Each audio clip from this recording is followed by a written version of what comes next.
Assalamualaikum warahmatullahi wabarakatuh. Alhamdulillah wassalatu wassalamu ala Rasulillah.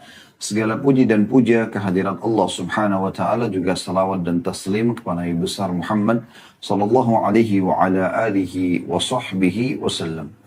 Saudaraku seiman, semoga seluruh hajat-hajat Anda dunia akhirat dikabulkan oleh Allah Subhanahu wa taala dari kebaikan-kebaikan, dan semoga seluruh kesalahan dimaafkan oleh Allah Subhanahu wa taala. Dan semoga Allah Subhanahu wa taala menyatukan kita semua di surga firdausnya tanpa hisab, sebagaimana disatukan dalam majlis ilmu yang mulia ini.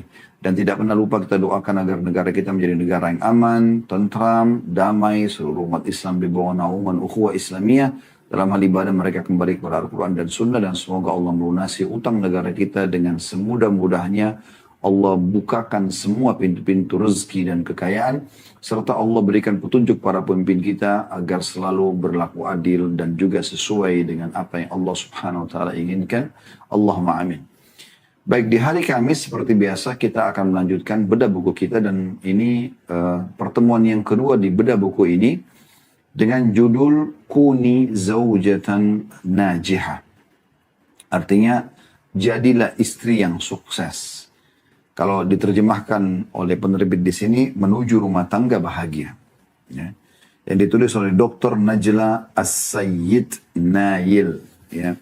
Dan ini kita akan masuk ke bab yang kedua yang beliau bahas, yaitu tentang masalah arti kebahagiaan. Ya, arti kebahagiaan. Atau mohon maaf, ini mungkin masih bab pertama ya. Karena pertemuan yang pertama kemarin, pekan lalu kita membahas tentang mukaddimah buku ini dan juga daftar isinya. Ya. Baik, di bab pertama ini beliau membahas tentang arti kebahagiaan dan bagaimana kebahagiaan itu dipupuk dari sebelum menikah, juga setelah menikah. Saya akan bacakan langsung apa yang ditulis oleh beliau. Beliau mengatakan kebahagiaan adalah sebuah perasaan. Ia adalah kata-kata yang sulit untuk didefinisikan. Ia adalah sesuatu yang bersifat maknawi dalam kurung esensi, dan suatu perasaan batin yang terbit dari hati yang membawa banyak makna, serta memberi banyak arti bagi pemiliknya. Kebahagiaan adalah perasaan ridho dan puas. Suatu perasaan yang dinikmati oleh setiap orang yang memelihara perkara-perkara wajib dan sunnah. Perasaan yang dirasakan oleh orang yang selalu mengingat Allah Subhanahu wa ta'ala, berbakti dan menjaga sholatnya. Ia adalah perasaan yang hanya akan dirasakan oleh siapa saja yang mengenal Allah Subhanahu wa ta'ala dan mendapati dampak kenikmatannya, N-nya besar kata ganti Allah, dampak kenikmatan Allah atas dirinya. Ini paragraf yang pertama. Coba kita renungi dan lebih dalam membahas kata-kata mutiara yang tulis oleh penulis ini. Saya melihat ini, beliau pun menulis mungkin dari hati yang dalam ya. Dari lubuk hati yang paling dalam, dengan ketulusan ingin memberikan petunjuk terutama kepada sesama saudari dia, karena ini adalah penulis yang wanita, muslimah ya. Agar setiap muslimah bisa merasakan apa yang beliau rasakan dan juga memahami pandangan Islam tentang rumah tangga dan kesuksesan seorang istri yang beliau juga memahami secara teori dan mempraktikkan dalam kehidupan. Di paragraf ini sangat menarik. Beliau pertama memberikan gambaran bagaimana kebahagiaan itu sesuatu yang sulit untuk didefinisikan. Dirasakan memiliki banyak makna ya, dan memiliki banyak sekali efek ya, baik ke dalam diri ataupun lingkungan. Karena kalau seseorang bahagia, dia penuh dengan senyum, ramah, dia akan mudah memaafkan, dia akan mudah memberi. Ya, kita temukan orang yang bahagia itu selalu saja ya, mudah semua urusannya. Lalu pertanyaan, kenapa kita tidak coba memupuk kebahagiaan setiap saat? Kita tidak memupuk kebahagiaan setiap saat, supaya kita jelas-jelas bisa ya merasakan kebahagiaan tersebut setiap saat ya. Maka pertanyaannya, lalu bagaimana caranya supaya bisa setiap saat kita rasakan? Nah, di sini beliau memberikan batasannya. Sebagai seorang muslim, kita sedang bicara lingkup Islam dan kaum muslimin. Orang yang ikuti acara kajian dari orang-orang non-muslim, Anda bisa praktikkan dalam kehidupan Anda. Ya, Anda bisa mempraktikkan bagaimana kaidah-kaidah dasar Islam, dan kemudian setelah itu Anda bisa ambil keputusan apakah masuk Islam atau tidak. Karena memang Islam selalu membawa kepada kebahagiaan dan ketentraman jiwa. Maka di sini beliau mengatakan, perasaan yang dirasakan, ya, di sini beliau mengatakan suatu perasaan, kebahagiaan itu suatu perasaan yang dinikmati oleh setiap orang yang memelihara perkara-perkara wajib dan sunnah. Maksudnya, apa yang diwajibkan oleh Sang Pencipta Allah dan apa yang disunnahkan oleh Sang Pencipta Allah. Wajib berarti Anda harus lakukan, ya. Dan kalau sunnah berarti Anda punya pilihan untuk mendapatkan bonus kalau Anda kerjakan. Berarti lingkupnya, batasannya kebahagiaan yang beliau ingin titik beratkan adalah orang yang justru, ya, mematuhi Tuhannya Allah Subhanahu wa Ta'ala. Dan ini memang puncak kebahagiaan. Perlu kita garis bawahi, ini adalah puncak kebahagiaan, saudaraku. Ya, puncak kebahagiaan. Bagaimana seseorang itu pada saat dia patuh pada Tuhannya, dia mengenal Allah Subhanahu wa Ta'ala, dia hanya selalu berhubungan dan bergantung kepada Allah. Apa yang diperintahkan dia kerjakan, apa yang dilarang dia tinggalkan. Dengan seterusnya, dan setelah itu dia konsisten mempertahankan sampai dia wafat. Maka itu puncak kebahagiaan. Karena dengan mengenal Allah Subhanahu wa Ta'ala sangat mudah. Bila nikmat ada, dia akan bersyukur dan berbagi. Dan kalau ada cobaan, dia akan bersabar dan bisa melalui. Saya teringat ada seseorang mu'allaf di Malaysia. Saya pernah lihat cuplikannya. Saya juga tidak ingat namanya, tapi saya sempat mengikuti alasan dia masuk Islam. Di antara alasan yang menarik yang dia sampaikan, saya pun tidak pernah terfikir sebelumnya. Dia mengatakan, saya menemukan kaum muslimin, komunitas yang paling cepat bangkit dari permasalahan yang sedang mereka hadapi. Selama dia muslim, komunitas Islam beda sekali dengan komunitas yang lainnya.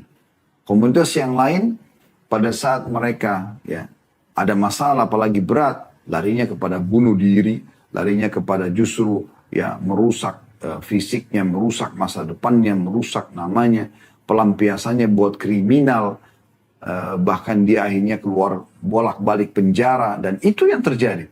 Itulah yang mereka anggap solusi dari permasalahan mereka. Dan mereka tidak temukan jalan keluar, justru makin sulit. Dari satu kesulitan kepada kesulitan yang lain, kesempitan kepada kesempitan yang lain, ya. Permasalahan, duka, ke satu permasalahan dan duka yang lainnya. Tapi kaum muslimin tidak. Di saat ada satu yang luput dari mereka, di saat ada masalah yang mereka hadapin, karena mereka mengenal Tuhan mereka Allah, mereka yakin nikmat itu akan datang kepada mereka, sebagaimana juga cobaan akan datang kepada mereka. Dan mereka sudah tahu kuncinya. Nikmat ada bersyukur, cobaan ada bersabar.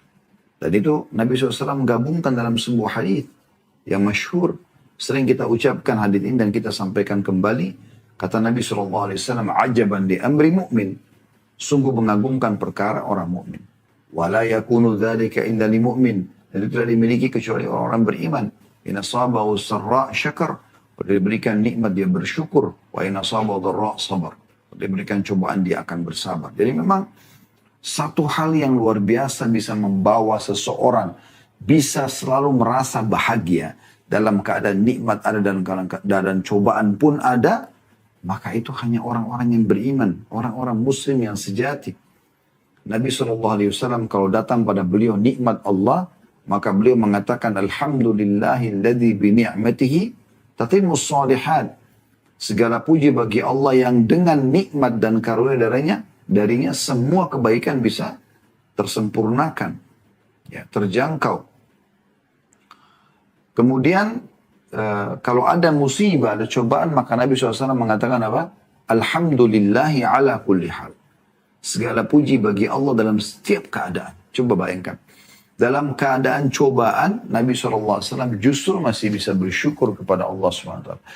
Bersangka baik kepada Tuhannya. Tahu kalau Tuhannya mendatangkan ini pasti dengan pertimbangan-pertimbangan yang sangat matang. Ya. Dalam sebuah hadis yang lain, kata Nabi SAW, sungguhnya Allah Azza wa Jalla, Tuhan kalian lebih cinta kepada kalian daripada ibu kalian pada diri kalian sendiri. Bahkan pernah ada sebuah kasus terjadi di kancah peperangan. Baginda Nabi SAW pada saat itu melihat ada seorang ibu rupanya kehilangan anaknya.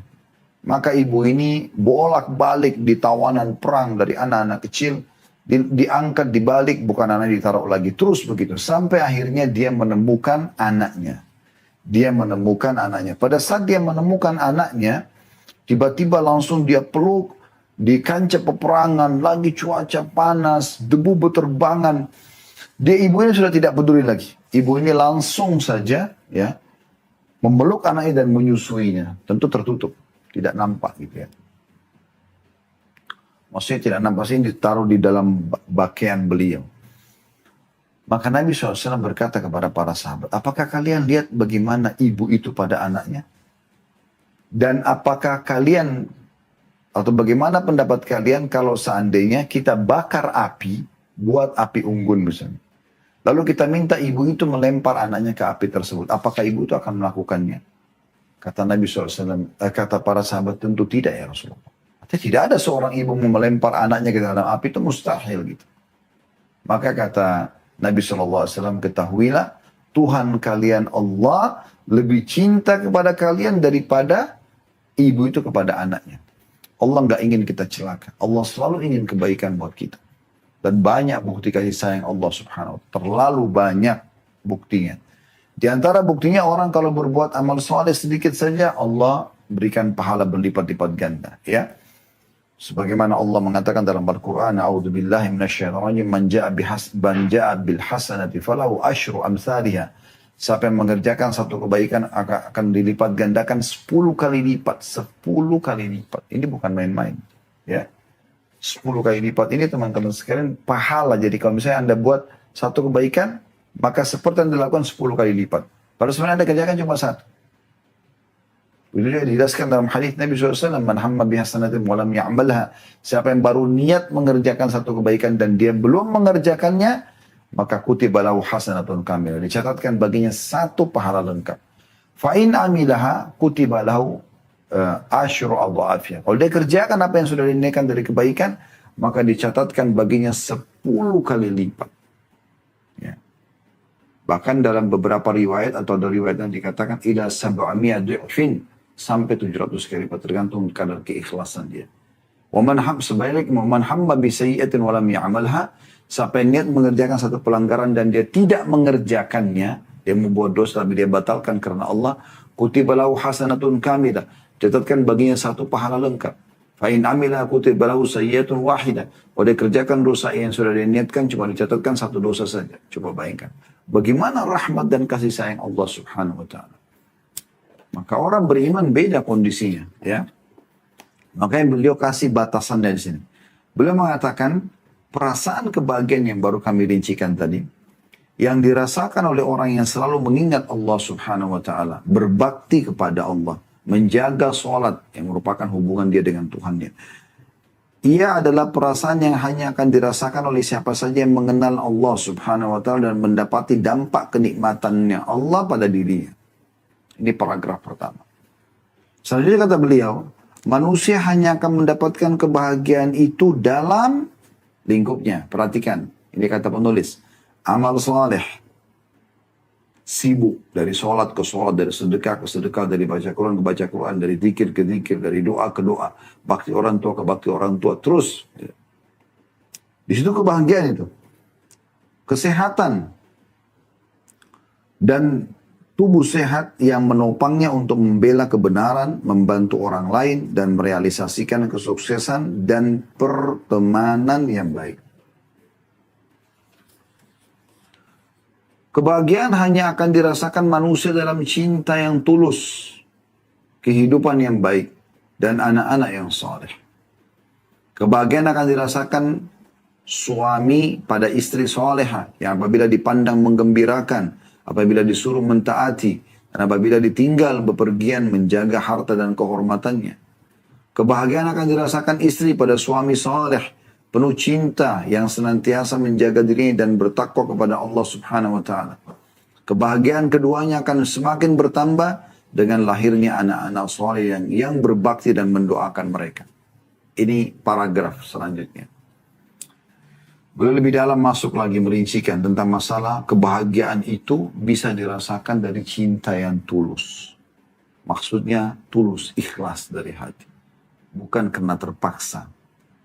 Maka seseorang yang menikah dengan seseorang yang lain yang jadi pasangannya, cinta tulus karena memang ingin mendapatkan ya apa yang Allah janjikan dari kebahagiaan karena menikah dengan orang soleh atau soleha, maka itu akan menjadi pondasi dasar sekali untuk memperbaiki atau menjalankan kehidupan yang baik.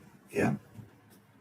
Dan beliau mengatakan sini rinciannya, seorang suami puncak kebahagiaan dia justru pada saat diberikan wanita yang salihah. Wanita yang salihah. Ya, itu setengah kesempurnaan agama. Sebagaimana sabda Nabi SAW, siapa yang dikaruniai ya istri salihah maka dia telah menyempurnakan setengah agama. Itu luar biasa gitu ya. Karena istrinya ini akan selalu mendampingi dia dengan tulus. Karena solehanya dia tahu suaminya sumber pahala. Dia akan terus sibuk dari menyenangkan, membahagiakan, menghibur kepada membahagiakan, menyenangkan dan menghibur yang setelahnya. Begitu terus. Mau baru ketemu, kemudian makan bersama, ya mau tidur, sementara tidur pun penuh dengan perhatian. Sampai bangun tidur pun penuh dengan perhatian. Jadi suami pada saat keluar dari rumah merasa ada nilai plus di rumah itu dan selalu rindu ingin kembali ke rumah. Gitu ya. Selalu merasa di saat akan ketemu dengan istrinya yang salihah ini ada kebahagiaan tersendiri. Karena di sini beliau rincikan kalau dia salihah maka dia akan faham hadits ini. Ya. Karena Nabi SAW mengatakan wanita di surga wanita yang kalau kau lihat kepadanya pandang, engkau akan gembira, senang. Sini beliau mengatakan kebahagiaan akan dirasakan suami pada istri soleh apabila dipandang menggembirakan. Senyum, ramah, supel, ya. Terus suaminya, bukan dia. Dia bagaimana memuaskan suaminya, menyenangkan suaminya, itu yang dia pikirkan. Itu kerjakan karena Allah, bukan karena suaminya. Karena dia tahu ada pahala yang bisa dapatkan di situ. Apabila disuruh mentaati, ini diambil dari hadis kata Nabi SAW. Dan kalau wanita itu disuruh maka dia akan patuh. Selama bukan maksiat. Dan apabila ditinggal, maka dia akan menjaga harta dan kehormatannya. Tidak selingkuh. Di sini beliau mengatakan apabila ditinggal bepergian menjaga harta dan kehormatannya. Di situ puncak kebahagiaan dia rasakan. Tapi ingat. Karena menikah dengan wanita salihah yang memang patuh kepada Allah Subhanahu wa taala, berbakti kepada Allah. Begitu juga puncak kebahagiaan seorang istri pada saat dikaruniai suami yang saleh, penuh cinta dan senantiasa menjaga dirinya dan bertakwa kepada Allah Subhanahu wa taala. Di luar tidak melakukan perbuatan-perbuatan dosa. Dia sibuk dengan ibadah-ibadah, menuntut ilmu atau mengajarkan ilmu, ya, bekerja mencari rezeki halal, terus saja sibuk dari kebaikan kepada kebaikan. Dan pada saat dia pulang ke rumah, maka dia memberikan hak istrinya juga. Dia berusaha coba ya menanyakan permasalahan-permasalahan yang dihadapin. Ya. Ada keluhan apa istrinya dia pecahkan. Dia coba bantu. Kebutuhan apa dia penuhi. Ya. Maka ini puncak kebahagiaan. Dan puncaknya kebahagiaan itu dengan dikarunia anak-anak yang sempurna dan juga saleh dan salihah. Selanjutnya kata beliau, kebahagiaan tidak akan pernah bisa digapai dengan harta ataupun emas. Gubuk yang bisa membuat istri tertawa adalah lebih baik daripada istana yang membuatnya menangis. Walaupun rumah biasa, tapi karena suami bisa menghiburnya, bisa memberikan yang terbaik, yang dia bisa membuat istrinya senang, itu sudah cukup bagi wanita. Lebih baik daripada istana, tapi semua serba terkekang. Semuanya serba tidak nyaman. Kebahagiaan seorang istri pada saat suaminya menyiapkan tempat semampu suaminya, lalu kemudian dia diberikan kebebasan. Dia bisa menata rumahnya, dia bisa makan, minum, tidur, semau dia. Semua dipenuhi oleh suami. Dia buka kulkas, mau buah ada, mau minuman ada. Uang ada, dipegang standby. Apalagi uang diberikan dari awal bulan. Itu karunia yang luar biasa Allah berikan itu kepada seorang istri. Ini tidak akan dilakukan kecuali oleh laki-laki yang faham, saleh. Sebenarnya kewajiban dia harian. Saya dan teman-teman laki-laki di sini sebagai suami kita punya kewajiban memberikan makan kita hari ini. Besok tidak ada kewajiban kecuali kita masih hidup. Kalau sudah meninggal gugur kewajiban tersebut. Tapi kalau Anda memberikan uang bulanan dari awal bulan sampai akhir bulan, padahal Anda belum dilayani, sehingga istri bisa belanja 1 bulan penuh untuk kebutuhan-kebutuhannya. Ini sebuah karunia wahai muslimah. Syukuri nikmat itu. Ini aja sudah cukup untuk tidak boleh cemberut di depan wajah suami. Tidak boleh menunjukkan kejengkelan, marah, emosional. Bukan begitu. Justru Nabi SAW ajarkan. Wanita ahli surga, wanita yang kalau dia disakiti atau dia menyakiti, dia akan datang memegang tangan suaminya. Sebelum tidur sambil mengatakan, saya tidak bisa memejamkan mata sampai kau ridho kepadaku. Walaupun dia disakiti. Yang sudah pernah kami sampaikan rahasianya ini, kami kaum laki-laki justru akan lebih lunak pada saat dihadapi dengan seperti ini. Dibandingkan semuanya dengan hardikan, semua dengan serangan, maka dia akan menghadapi Anda seperti menghadapi laki-laki. Ya. Jadi bukan tolak ukur harta. Tapi bagaimana individu itu mengelola. Ada orang subhanallah tinggal di gubuk biasa. Mungkin kalau hujan bocor. Tapi mereka hidup bersama. Berpuluh-puluh tahun mereka hidup bahkan sampai mati bersama. Ya. Begitu mati, dia berharap bisa meninggal bersama dengan pasangannya. Itu kan luar biasa karena merasakan keberadaan dan sama-sama sudah saling memenuhi. Bukan selalu yang ada su'udhan, sangka buruk begitu ketemu. Langsung protes, langsung tuntutan. Ini akan membebani pasangan. Selanjutnya kata beliau, kebahagiaan itu mahkotanya adalah sesuatu yang dapat mengantarkan kepada kebahagiaan abadi. Kebahagiaan yang kekal dalam surga. Di surga, ya di dalam surga yang penuh dengan kenikmatan. Jadi artinya, kebahagiaan yang sebenarnya adalah kebahagiaan yang kita pupuk di dunia dan bisa membawa kita sampai ke kebahagiaan yang abadi di surga sana. Karena sudah tidak lagi rasa sedih, gak ada gangguan orang, gak ada buang air besar, gak ada buang air kecil. Ini surga sudah tidak ada semuanya.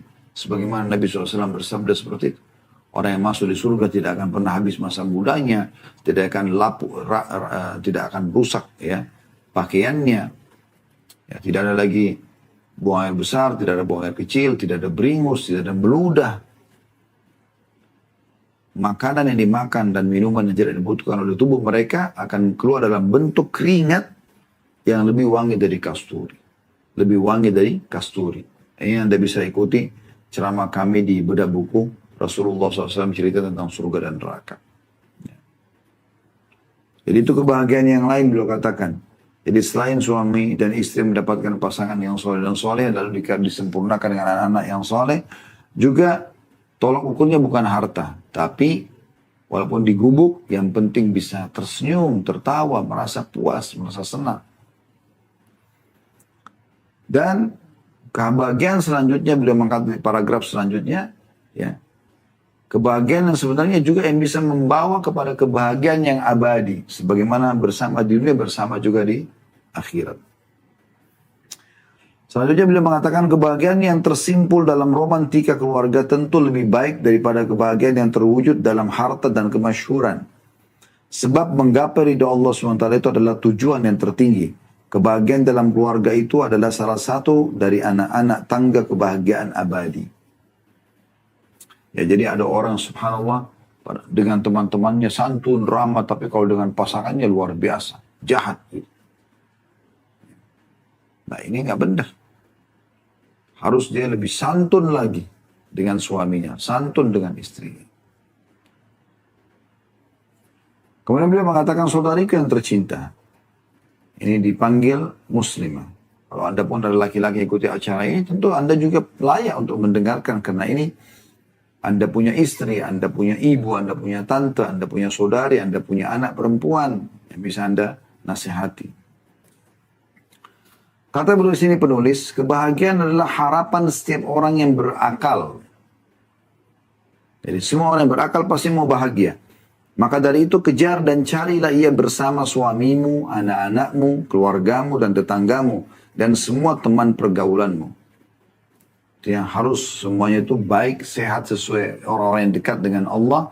Sehingga akhirnya juga kita bisa meraih kebahagiaan tersebut. Caranya dengan membantu dan mencintai mereka. Dengan membimbing mereka kepada segala yang dicintai oleh Allah subhanahu wa ta'ala. Berjalanlah bersama suamimu di jalan kebahagiaan dengan tenang, tentram, dan kasih sayang. Serta dengan mendidik anak-anak yang saleh. Hendaklah kalian saling tolong-menolong dalam ketaatan kepada Allah subhanahu wa ta'ala. Wujudkanlah lingkungan keluarga yang tentram, yang dapat membantu ketaatan kepada Allah subhanahu wa ta'ala. Subhanallah, nasihat ini dalam sekali ya. Maksudnya gini, kalau anda wahai muslimah, sudah bisa menata diri anda menjadi seorang yang salihah, orang yang patuh kepada Allah. Lalu anda aplikasikan dalam kehidupan sehari-hari. Saya ingin membahagiakan istri suami saya, anak saya, orang tua saya, tetangga, keluarga saya, tetangga saya. Maka anda akan lakukan yang terbaik yang mereka suka. Kalau orang mencintai seseorang, orang akan mengerjakan apa yang disukai orang yang dicintai. Dan dia akan menghindari apa yang tidak disuka gitu kan.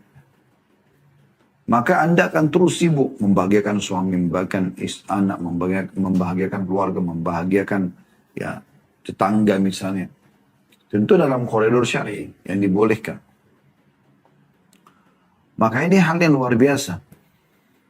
Termasuk saling tolong-menolong dalam ketaatan kepada Allah SWT. Lalu beliau mengatakan, wujudkanlah lingkungan keluarga yang tentram, yang dapat membantu ketaatan kepada Allah SWT. Lingkungan keluarga yang tidak membuatmu jenuh karena kesulitannya. Tapi sebaliknya, engkau semakin bahagia dengan pekerjaan yang kalian lakukan dalam menambah pundi-pundi pahala kebajikan di sisi Rabb sekalian makhluk. Agar engkau dapat mewujudkan kebahagiaan rumah tangga yang notabene-nya adalah tangga kebahagiaan abadimu, maka aku hadiahkan, kata penulis, tips-tipsnya. Tips-tips ini dimulai sejak engkau memilih pasangan hidupmu. Bagi anda yang sudah terlanjur menikah, maka poinnya adalah anda jangan ulangi kalau memang keliru, tidak seperti tips ini, kepada anak-anak, kepada saudari kandung, kepada saudari muslimah yang lain. Berikan masukan agar kekeliruan yang anda lakukan memilih pasangan bukan yang soleh ataupun soleha, ya, itu anda jadikan sebagai sebuah pelajaran agar jangan orang lain terjerumus pada kasus yang sama. Maka kalau anda belum menikah, alhamdulillah ini lebih tepat karena beliau akan membahas tentang masalah ya langkah-langkah ya, untuk meraih kebahagiaan dimulai sebelum menikah. Baik, kita akan masuk sekarang ke tips dari penulis Dr. Najla. Kebahagiaan, tips yang pertama, ya, itu adalah kebahagiaan dimulai sebelum menikah. Dan beliau mengatakan langkah-langkahmu demi meraih kebahagiaan sebelum menikah. Beliau akan bagi di sini tips-tipsnya. Jadi poin pertama itu kebahagiaan dimulai sebelum menikah. Dan nanti ada kebahagiaan ya, yang kita akan bahas di pertemuan akan datang insya Allah nanti, langkah setelah menikah. Ini bisa dilakukan, tips-tips ini bagi orang yang belum menikah atau yang sudah menikah, ya, kepada anak-anaknya, kepada saudarinya, ya, kepada siapa kerabatnya yang memang minta saran apa yang harus dia lakukan agar meraih kebahagiaan dalam rumah tangga. Kata beliau, kepada setiap gadis yang hendak menikah, hendaklah engkau memahami bahwa untuk membangun sebuah keluarga muslim yang bahagia lagi kokoh, maka batu-batu pondasinya harus diletakkan pada tempatnya yang benar terlebih dahulu. Supaya pondasinya kuat. Batu yang pertama adalah engkau menentukan tujuan. Sedang batu yang kedua, engkau memiliki pedoman dasar yang menjadi pijakanmu dalam memilih pasangan hidupmu. Perumahan ini harus selaras dengan penentuan tujuanmu. Ya. Jadi yang pertama harus ada tujuan Itu pondasi pertama. Pondasi kedua adalah harus memiliki pedoman dasar. Seperti apa Allah subhanahu wa ta'ala sebagai pencipta menyuruhmu menjadi seorang istri nantinya. Beliau mengatakan, poin 1, tujuanmu dari menikah. Tujuannya adalah merealisasikan fitrah yang telah dikodratkan Allah SWT pada manusia. Memelihara diri dari syahwat yang diharamkan. Dan membangun rumah tangga muslim yang notabene adalah tempat ketenangan dan ketentramanmu. Ini tujuannya. Tujuan di sini adalah bagaimana kita memang mau melampiaskan syahwat kita yang ada pada diri kita. Tapi dengan cara yang benar. Berapa banyak orang di dunia barat sana, tempat-tempat orang non-muslim, mereka sibuk melampiaskan justru pada yang haram. Gonta-ganti pasangan. Bahkan bisa saja dia sudah punya calon, tapi dia bisa berhubungan badan dengan yang lainnya. Mungkin belum mencapai umur 30 tahun, sudah sekian banyak laki-laki yang tidur bersama dia. Yang dengan alasan dia mengatakan dia akan mencari siapa laki-laki yang paling cocok buat dia. Tapi subhanallah tanpa dia sadar dia sudah merusak syahwat dia yang harusnya terlampiaskan pada pasangan yang sudah dibolehkan oleh Sang Pencipta Allah. Islam melarang itu. Nggak ada pacaran sebelum nikah. Tapi ada pacaran setelah nikah. Selain itu kata beliau, ia juga sunnah nabimu. Karena itu luruskanlah niatmu ketika engkau memutuskan untuk menikah. Karena agama. Bukan karena disuruh orang tua. Bukan karena nggak faktor umur. Bukan karena nggak enak sama lingkungan, sama teman-teman. Bukan karena faktor ekonomi. Bukan karena faktor politik. Nggak ada semua. Semuanya karena Allah yang perintahkan. Melalui Nabi-Nya Muhammad Sallallahu Alaihi Wasallam. Karena memang konsep dasar kita adalah surah Al-An'am ayat 162. Ini konsep dasar hidup seorang muslim. A'udzu billahi minasyaitonir rajim. Qul inna salati wa nusuki wa mahyaya wa mamati lillahi rabbil alamin. Katakanlah hai Muhammad, sungguhnya salatku, ibadahku, hidupku dan matiku hanyalah milik Allah, Rabb semesta alam. Memang untuk itu. Sayang sekali. Bagi Anda di ruangan ini sekarang, di ruangan Anda masing-masing karena kita online, yang niatnya dulu menikah, kalau sudah menikah ya, karena disuruh oleh orang tua, karena faktor umur, faktor ekonomi, faktor politik tadi, ya, nggak enak sama lingkungan, teman-teman semua sudah menikah, kita belum, ya, dan seterusnya. Maka ubah semua niat itu. Niatnya karena ada perintah Allah dan Rasulnya dalam pernikahan ini. Tentu ada banyak dalil ya. Sebagaimana kata Nabi SAW, "An-nikahu sunnati, faman ragiba an sunnati falaysa minni." Nikah adalah bagian daripada sunnahku, siapa yang menolak sunnahku bukan dari golonganku. Jadi memang kita kerjakan karena itu. Orang kalau kerjakan karena Allah SWT, karena perintah agama, karena perintah Rasulullah SAW, maka dia akan mudah sekali melalui suka dukanya. Sukanya dia bersyukur, dukanya dia bersabar, ya. Sebagaimana juga saya pernah kasih contoh, saya berikan gambaran lagi. Kalau ada orang pergi haji misalnya. Haji itu biayanya besar. Jaraknya jauh dari negara kita, bicara negara kita Indonesia misalnya. 9 jam naik pesawat, ya. Itu kalau direct, belum yang kalau ada yang pakai transit, ya. Kemudian di sana juga cuaca panas umumnya di musim haji. Anda menggunakan kain ihram, Anda harus patuh menjalankan program-program ibadah haji itu. Kalau tidak, Anda akan kena dam atau hukuman, ya. Maka ada hal yang Anda harus berikan energi, ekstra harta, ekstra waktu, ya. Banyak sekali gitu.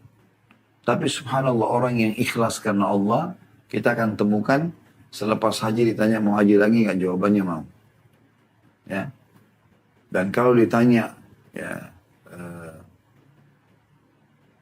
orang yang tidak ikhlas karena Allah SWT hanya karena mau coba-coba haji tersebut atau karena dikasih bonus oleh perusahaan atau oleh mertua atau oleh orang tua, maka dia mengatakan haji kan cuma sekali aja yang wajib, maka tidak perlu saya kerjakan lagi. Akan seperti itu. Nah, sama rumah tangga itu teman-teman, orang kan sangat mudah melalui suka dan dukanya pada saat dia kerjakan karena Allah Subhanahu wa taala, gitu ya. Kemudian yang kedua, kata beliau ini sebelum menikah ya, memilih partner hidup. Partner hidup apa maksudnya? Maksudnya adalah teman dan sahabat yang bisa saling berbagi kehidupan dalam makan, minum, perasaan, dan duka. Ia adalah partner hidup yang bukan cuma sehari atau setahun, tapi untuk sepanjang hidup. Artinya dari awal Anda nikah, niat memang pasangan ini untuk selamanya bersama. Gitu ya. Dan orang yang paling layak untuk bisa kita menjadikan partner makan bersama kita, minum, tidur, dan seterusnya. Di antara perkara yang tidak dilakukan lagi bahwa masing-masing suami istri akan saling terpengaruh dan mempengaruhi yang lainnya. Karena itu Rasulullah SAW berpesan kepada kita agar memilih teman yang baik. Terbukti lagi dalam memilih teman abadi, maksudnya pasangan suami istri. Maka tentu harus lebih memperhatikan sifat dan akhlaknya. Kata Nabi SAW, Al-maru ala dini khalilihi falyandur ahadukum man yukhalil. Ya. Artinya, seseorang itu tergantung agama kekasihnya, temannya. Maka hendaklah tiap-tiap orang memperhatikan dengan siapa ia berteman. Hadis ini dinyatakan hasan oleh Syalbani dan disebutkan tahrijnya dalam Mishkah Al-Masabih jilid 4 halaman 442. Jadi kalau teman saja umum kita disuruh cari teman yang hati-hati karena pengaruhnya besar. Apalagi teman hidup suami atau istri. Harus lebih hati-hati. Jadi jangan hanya karena kecantikan, ketampanan, ya, kekayaan, bukan. Tolak ukurnya adalah sekali lagi kebahagiaan tadi justru kedekatan kepada Allah SWT. Agamanya. Dikatakan di sini hendaklah ia memperhatikan akhlak, perilaku dan agama pasangannya. Sebab tidak mungkin orang yang tidak memelihara agama Allah Subhanahu wa taala akan memelihara mutiara indah ini. Ya. Idza ja'akum man tardawna dina wa khuluqa fazawwijuh. Hadis Nabi SAW ya. Yang artinya jika datang kepada kalian seorang laki-laki yang kalian ridhoi agama dan akhlaknya, maka nikahkanlah ia dengan putri kalian. Hadis ini hasan diriwayatkan oleh Albani dalam Sahih Sunan Ibnu Majah nomor 1614. Al-Hasan Basri rahimahullah berkata, nikahkanlah putrimu dengan orang yang bertakwa kepada Allah. Sebab jika ia mencintainya, ia akan memuliakannya. Dan jika ia tidak menyukainya, ia tidak akan menzaliminya. Ini perkataan hikmah luar biasa. Kata Hasan Basri rahimahullah, seorang ulama tabi'in, nikahkan putrimu dengan orang yang bertakwa kepada Allah. Orang yang kenal Tuhannya. Di mana mereka? Di masjid, di majelis ilmu. Itu tempat mereka.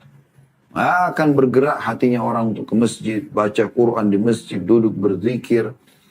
Juga termasuk ya, sibuk dengan dari majelis ilmu ke majelis ilmu, kecuali karena keimanan. Kecuali karena keimanan.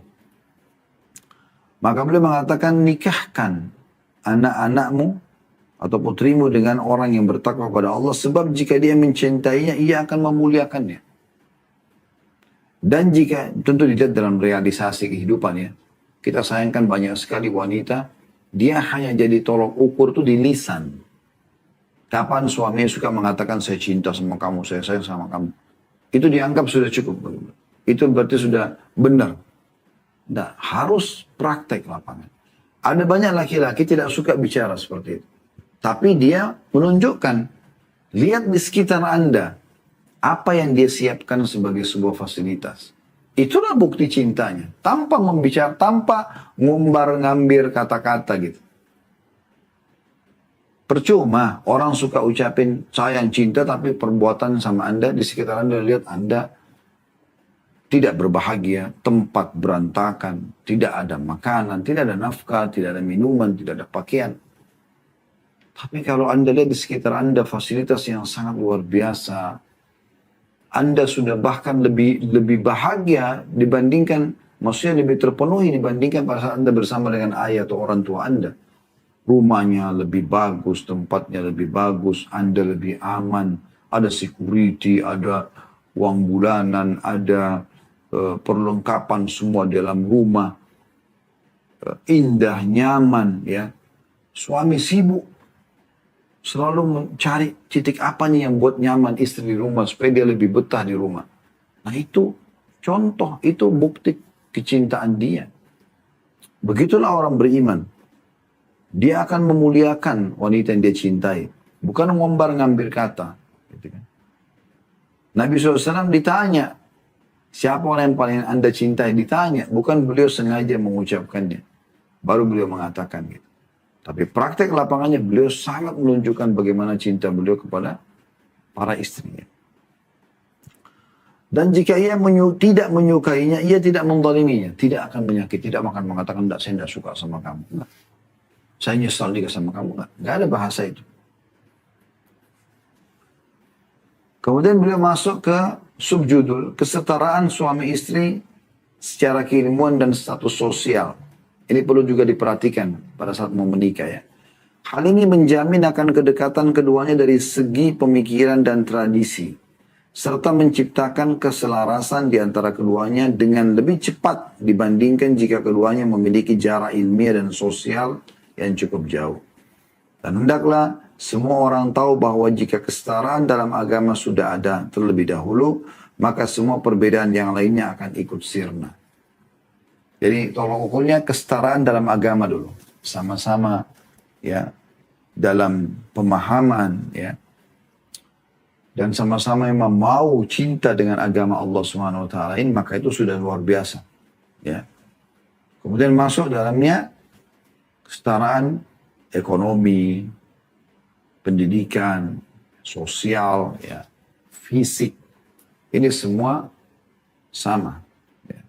Harus diperhatikan. Karena kalau tidak nanti akan mengganggu keharmonisan rumah tangga. Jadi harus betul-betul titik ini diperhatikan. Ada orang terlalu jauh jarak pendidikannya sehingga akhirnya tidak bisa sefaham. Atau terlalu jauh jarak ekonominya sehingga juga sulit untuk sefaham gitu. Ya. Dan seterusnya. Dan beliau juga mengatakan ada subjudul yang lain, ini supaya jelas semuanya. Jadi harus jelas tujuan pernikahan untuk apa, karena Allah dan Rasulnya. Harus faham yang kita sekarang sedang ingin nikah dengannya ini partner hidup. Artinya teman makan, teman minum, teman tidur, teman dalam suka dan duka.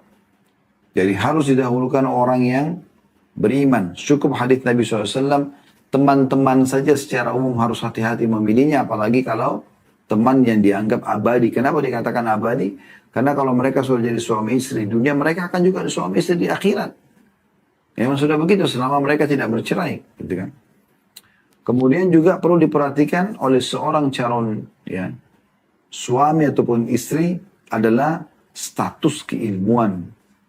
Maksudnya di sini adalah kedekatannya, ingin mempelajari agama atau memang sudah paham agama. Itu penting sekali, sangat memudahkan kita saling mengingatkan satu sama yang lain. Begitu juga dengan status sosial, status ekonomi ya. Walaupun beliau mengatakan sebenarnya kalau ya agama sudah ada, kesamaan agama sudah ada, maka yang lainnya bisa sirna. Artinya ekonomi dan seterusnya bisa. Karena Abdullah bin Mas'ud radhiyallahu anhu itu menikah dengan seorang wanita yang ya kaya raya. Sampai pada saat dia mengeluarkan uangnya, lalu dia tanya kepada suaminya Abdullah bin Mas'ud mengatakan, Abdullah bin Mas'ud mengatakan radhiyallahu anhu, kenapa kau cari orang lain? Saya sendiri bisa kau berikan. Maka kata istrinya, coba tanyakan Rasulullah SAW. Kata Abdullah bin Mas'ud, engkau saja yang nanya. Ya, gak enak kalau saya yang nanya gitu ya. Maka istrinya pun datang menanyakan kepada Nabi SAW. Nabi SAW membolehkan memberikan kepada suaminya. Jadi, tapi karena agama sudah ada, maka yang lain jadi mudah gitu ya. Begitu juga dengan memudahkan memberikan mahar. Ini termasuk langkah yang baik pada saat sudah ada orang yang cocok. Ya. Kata beliau, sudah semestinya bagi kedua orang tua untuk menyadari bahwa perempuan yang paling sedikit maharnya adalah perempuan yang paling banyak keberkahannya. Sebagaimana dalam hadis ya, disebutkan begitu. Mereka berdua juga hendaknya meyakini bahwa bantuan yang mereka berikan kepada suami istri tidak akan pernah dilupakan oleh si suami tersebut untuk selamanya. Bahkan ketika terjadi problem dengan putri mereka, ia akan selalu mengingat kemudahan-kemudahan yang telah diberikan ayah istrinya padanya. Jadi kayak misalnya, harus pun menikah anak kita perempuan dengan seorang laki-laki, mungkin secara ekonomi dia masih kurang, tetapi secara agama dia sudah cukup misalnya. Nah kita kalau mudahkan ini semua, akan nanti menjadi sebuah bibit kebaikan kepada anak mantu ini, di saat memang mereka sedang terjadi kesenggangan atau cekcok gitu. Maka si anak mantu ini akan mengingat bagaimana kebaikan mertuanya dulu memudahkan pernikahannya gitu. Sehingga ia pun menjadi malu untuk memberikan mudarat pada putrinya. Pada putri ya, mertuanya di sini. Lalu berpaling dari keburukan dan tidak mengambil pusing sebagian problem gitu. Maksudnya udah gak apa-apa deh, mudahkan dan maafin aja gitu. Juga perlu diperhatikan Anda melihat calon suami. Ini juga poin penting. Yang beliau titipkan tips selanjutnya. Jadi selain sekali lagi harus jelas tujuannya karena Allah. Harus juga ya memahami tentang makna partner hidup. Jadi istri atau suami itu adalah partner hidup. Sehingga kita hati-hati dalam memilih. Kalau teman umum saja kita disuruh hati-hati, apalagi pasangan hidup yang sifatnya abadi, sudah kami jelaskan tadi. Itu yang kedua. Jadi yang pertama tujuan hidup, yang kedua adalah memahami partner hidup dan hati-hati juga di sini. Yang ketiga, fahami kesetaraan terutama dalam masalah agama. Yang keempat, mudahkan mahar. Yang kelima, melihat calon suami. Ini tips yang kelima sebelum menikah. Kata beliau hal ini lebih mendorong untuk menerima pinangan dan melanggengkan kesatuan cinta. Maka benarlah sabda Nabi SAW, ini lebih melanggengkan di antara suami istri. Sebab dengan melihatnya maka jiwa akan merasa tertarik secara tiba-tiba tanpa sebab tertentu yang jelas. Boleh calon istri melihat calon suaminya, calon suami melihat istrinya. Secara langsung, bukan hanya foto saja. Ya. Nah foto banyak menipu sekarang kalau diedit dan segala macam. Dia sudah tahu. Kalau ada yang menarik, maka dia tinggal itu salah satu pemicu yang mendorong dia mau memudahkan pernikahan nanti. Ya. Kemudian juga tips selanjutnya jangan lupa istikharah. Ya. Jadi yang kelima, yang keenam sekarang ya. Jangan lupa istikharah. Yang kelima adalah melihat calon suami. Yang keenam adalah jangan lupa istikharah. Kata beliau di sini, jika engkau sudah menerima pinangan, bersegeralah untuk beristikharah kepada Rabbmu. Karena hal ini termasuk ibadah kepada Allah Subhanahu wa Ta'ala. Hendaklah seseorang memandang dengan akalnya, meminta saran kepada siapa yang dikehendakinya, dan beristikharah kepada Allah Subhanahu wa Ta'ala. Tiada kaitannya antara istikharah ini dengan proses memandang, memikirkan, dan musyawarah. Karena itu gunakanlah istikharah dengan sempurna. Jika hasilnya sesuai harapan maka itu berdasarkan pengetahuan dan kuasa Allah SWT. Jika tidak maka itu lebih baik berdasarkan ilmu dan kuasa Allah Subhanahu wa Ta'ala juga. Istikharah artinya sholat 2 rakaat atau lebih. Anda minta petunjuk kepada Allah Subhanahu wa Ta'ala agar ya Allah yang pilihkan dan menentukan. Ini pasangan sekarang yang saya pilih Allah bagus gak untuk saya. Maka bisa Anda datang, lihat dalam mimpi sesuatu yang baik tentang dia. Atau Anda mendapatkan informasi yang baik tentang dia. Ternyata orang tuanya sakit, dia berbakti. Ya. Dia sangat suka dermawan, dia baik dengan tetangganya. Dan. Istikharah untuk itu. Dan istikharah terus sampai Anda dapatkan jawabannya. Tidak ada batas waktunya. Kemudian yang ketujuh, manfaatkan masa-masa peminangan. Kata beliau, berusahalah mengenal sifat-sifat peminangmu semampumu. Apa saja yang disukainya dan tidak disukainya. Berusahalah untuk membuat pedoman-pedoman dasar untuk keberlangsungan rumah tangga kalian berdua. Bacalah dengan sesama tugas-tugasmu sebagai istri. Ketahuilah bahwa pernikahan adalah perubahan besar dan pilihan untuk mengemban tanggung jawab kehidupan bahagia yang terkadang diterpa berbagai atau beberapa problem. Ini adalah perkara yang wajar. Karena itu bacalah dan fahamilah sehingga ketika engkau memasuki kehidupan itu, engkau dalam keadaan siap dalam segala aspek positif dan negatifnya. Jadi kita menikah sama manusia. Pasti ada saatnya dia jenuh, dia jengkel, ada saatnya juga dia senang, ya, dan seterusnya. Jadi kita harus bisa maklumi masalah ini. Tapi insya Allah kalau patokan dasarnya adalah agama, semuanya akan lebih mudah, lebih mulus.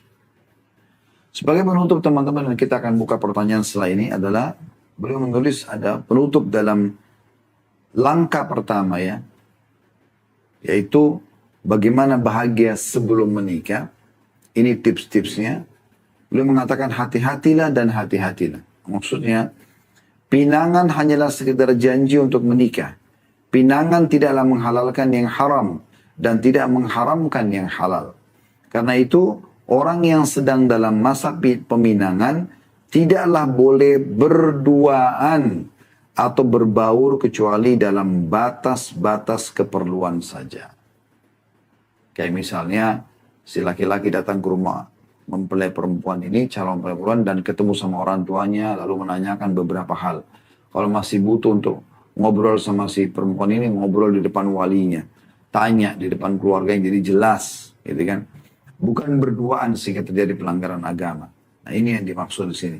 Jadi hati-hati. Peminangan itu belum menghalalkan apa yang Allah haramkan. Jadi harusnya kita teliti dan jeli dalam masalah ini. Dan insya Allah nanti kita akan lanjutkan di pertemuan akan datang dengan poin selanjutnya, yaitu langkah-langkah setelah menikah. Baik teman-teman sekalian, kalau Anda benar pasti dari Allah. Ambil dan amalkan. Kalau ada salah dari saya beristighfar kepada Allah dan juga maafkan saya. Subhanakallahumma bihamdika asyhadu an la ilaha illa anta astaghfiruka wa atubu ilaik. Wassalamualaikum warahmatullahi wabarakatuh.